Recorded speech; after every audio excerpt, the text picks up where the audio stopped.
عید الاضحیٰ جب بھی آئے اپنے ساتھ یہ خوشیاں لائے، عید قرباں یہ کہلائے، قربانی ہم کو سمجھائے۔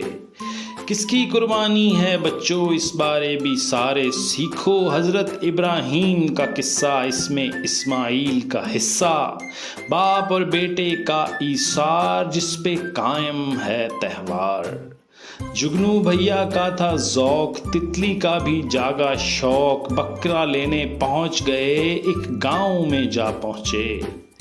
بکرے جو دل کو بھائے لے کر دونوں گھر آئے، ہو گئے جگنو جی مصروف ان کی خدمت پر موقوف، ان کو شیمپو سے نہلایا، چارہ شارہ خوب کھلایا، گلے میں ان کے ڈالے ہار، پیروں میں گھنگرو جھنکار، اور کیا بکروں سے پیار، اپنی الفت کا اظہار۔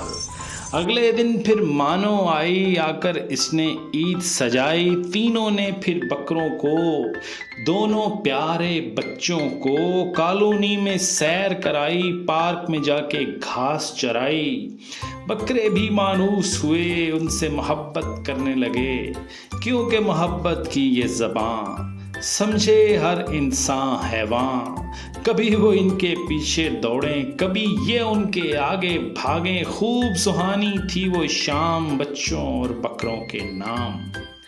اگلا دن پھر عید کا تھا، ان کی آخری دید کا تھا، کیونکہ تھی عید قرباں، فیصلہ کن پھر آیا سما، جب قصاب مکان پہ آئے، چھریاں ٹوکے ساتھ میں لائے، آنکھوں میں پھر آنسو آئے، ننھے ننھے دل بھر آئے۔ یہی تو وہ لمحہ ہے بچوں، سارے مل کے اس پہ سوچو، حضرت ابراہیم کے بارے، حضرت اسماعیل کے بارے۔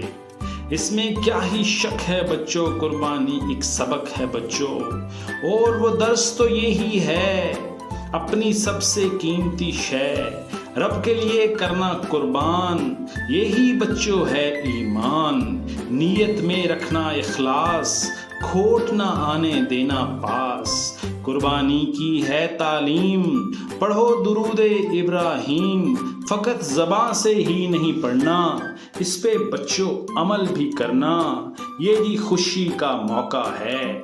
جگنو تتلی اسٹوڈیو سے ہو اپنوں کی دید مبارک، سب بچوں کو عید مبارک۔